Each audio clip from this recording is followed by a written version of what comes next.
Hello viewers, আসসালামু আলাইকুম। সবাই কেমন আছেন? আশা করি সবাই মেলা ভালো আছেন। আমিও ভালো আছি। এখন দেখেন ভিউয়ার্স, গরু এটি খাইয়ে দেয় শুরু করে দিছে। আমার গরু একদিন এক রকমের নাটক করে, কোনোদিন বেশি খায়, কোনোদিন কম খায়, কোনোদিন খায় না। তাহলে এল্লা করলে মনে করেন যে কি জীবনে মোটা হবি, আল্লাহ রাসূল ভালো জানে, আল্লাহ পাক ভালো জানে যে আসলে আর কি হবে না হবে। কথাটা এমনি করলাম, মন খারাপ করেন না। এখন নিজে কিছু কওয়া পারছি না। তো এখন ঘটনা হচ্ছে, দেখেন খায় আর চায়া থেকে দেখে, খায় আবার চায়া থেকে দেখে।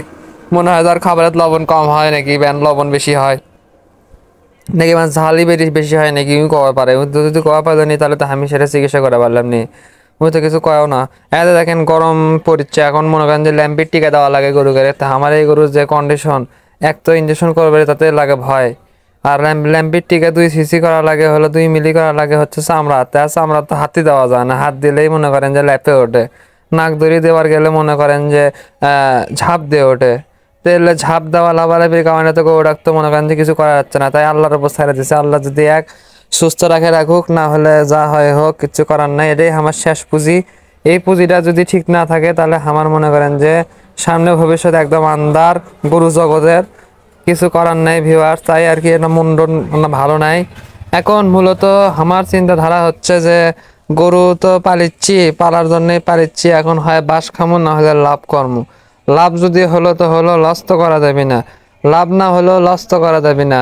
এই গরু আমি মাঝে মাঝে সার্ফ এক্সেল দিয়ে ঘষে ঘষে গোসল করে দেওয়ার চাই, কিন্তু গরুর গায়ে তো পাইপ মারলে গরু এমন ভয় খাইয়া ওঠে, মানে আর এই গরুটা মনে হয় আগে যাই পালছে, তাই মনে হয় যে গরুগুলো দিতলিয়ে যায় গোসল করাচ্ছিল।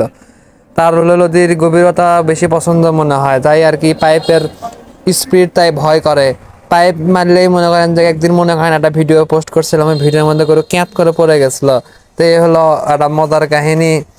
আর মূলত আমার এই গরুটা অল্প খায়, অল্প প্রসাব পায়খানা করে, ঘুমায় মোটামুটি ভালোই। কিন্তু আমার বউ মনে করেন যে সানামু করে, মাঝে মাঝে বেশি করে খাবার দেয়। দেওয়ার পরে যখন খাবার করে নষ্ট, তখন মনে করেন যে মুখ একবারে বাংলার ছয়ের লাইন দিয়ে হাঁ করে। আর যখন আমি কিছু কবার যাবো, তখন মনে করেন যে রাগ করে। তো এলে মেয়ে মানুষকে মনে করেন যে একটা জিনিস বোঝালে বুঝবার চায় না, বোঝে ঠিকই আছে কিন্তু দেরি করে বোঝে। আবার কিছুক্ষণ পরে আবার সেই ভুলটাই আবার করে করে বাংলার ছয়ের লাইন দিয়ে হাঁ করে। কিছু করার নাই ভিউয়ার্স। আর আমি তো মনে করেন যে প্লাস্টার খুলেও সুস্থ হতে পারলাম না। পায়ের ফোলা মনে করেন দেখছি যা তাই আছে, কিন্তু ব্যথাটা নাই হয়ে গেছে। কিন্তু যখন আমি মাটির ফেলাই, তখন আমার পায়ের মনে করেন যে ব্যথাটা লাগে। এবং ডাক্তার যে ওষুধ লিখে দিয়েছে সেটা একটাও কিনে নিয়ে আসিনি। তার মূল কারণ হচ্ছে মানি ক্রাইসিস। এতটাই হিসেবে হয়ে গেছে যে নিজের ওষুধপত্র কিনতে এখন মনে করেন যে 10 বার চিন্তা করা লাগে। এগুলো হলো হাস্যকর একটা বিষয়, বোঝেননি? অথচ দেখেন গরুর একটা কিছু হোক, পাগলার লাগাতে ছোটাছুটি কর্ম, পাগলার লাগাতে ডাক্তারের পেছনে খরচ কর্ম। আসলে আমরা নিজেদের জন্য কিছু করি না, আমরা করি হলো আমাদের স্বার্থের জন্য মেলা কিছু। স্বার্থ শেষ না হওয়ার আগ পর্যন্ত আমরা কিন্তু চেষ্টা করতে থাকি। তে হলো কাহিনী। আমার লালটু শেখ দেখেন, দানাদার খাওয়ালাম, দানাদার খাওয়ানোর পরে তো খ্যার দিয়ে দিছি। লালটু শেখ এখন খ্যার খাওয়া নিয়ে ব্যস্ত। লালটুসের হিসাবটা কি জানেন? মাঝে মাঝে এত সুন্দর খাইয়ে দিয়ে করে, মনে হয় যে লালটুস খুব সুন্দর হবে আস্তে আস্তে, কিন্তু লালটুস মাঝে মাঝে আর একদম আলাদা তার ছাড়া হয়ে যায়। আর একটা কথা কি জানেন ভিউয়ার্স, আমার গরুর কিন্তু ধাতু ধাতু ক্ষয় কিন্তু এখনো বন্ধ হয়নি। তবে এটা এটা স্বাভাবিক একটা বিষয়, কারণ দেখেন আমার গরুর নাক দড়ি নেই, গরুটা কিন্তু ফ্রি। দুঃখের বিষয়, আমি 5টা কৃমি ট্যাবলেট খাওয়ালাম, তারপরও গরুর চোখ দিয়ে মাঝে মাঝে পানি পড়ে। তবে এটা হয়তো বা স্বাভাবিক একটা বিষয়। শুধু যে কৃমি ঔষধ না খাওয়ালে যে পানি পড়ে তা না, কৃমি ওষুধ খাওয়ানোর পরেও যে পানি পড়লে সমস্যা তাও কিন্তু না। বললে হয় স্বাভাবিক। মাছি বসে, তো মাছির কারণে অনেক সময় চোখ দিয়ে পানি টানি পড়ে। এটা স্বাভাবিক একটা ব্যাপার, এটা নিয়ে কোনো রকমের টেনশন করতেছি না। সমস্যা হতো যদি গরু অল্প খেয়ে যদি পেট ফুললো নি, তাহলে সমস্যা হতো। পায়খানা যদি পাতলা হলো নি, তাহলে সমস্যা হতো। ওই দিক থেকে সবকিছু ঠিকঠাকই আছে। আর 1 বোতল জিঙ্ক খাওয়াইছি, 1 বোতল ক্যালসিয়াম খাওয়াইছি।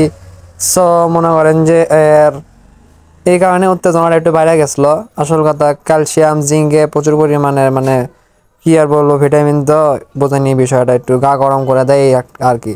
আর সামনে তো গরম পড়তেছে, গরম তো এখনো সেভাবে পড়েনি। গরম যখন ভালো মতো পড়বে গরু, তখন আল্লাহর রহমতে অনেক পরিবর্তন হবে ইনশাআল্লাহ।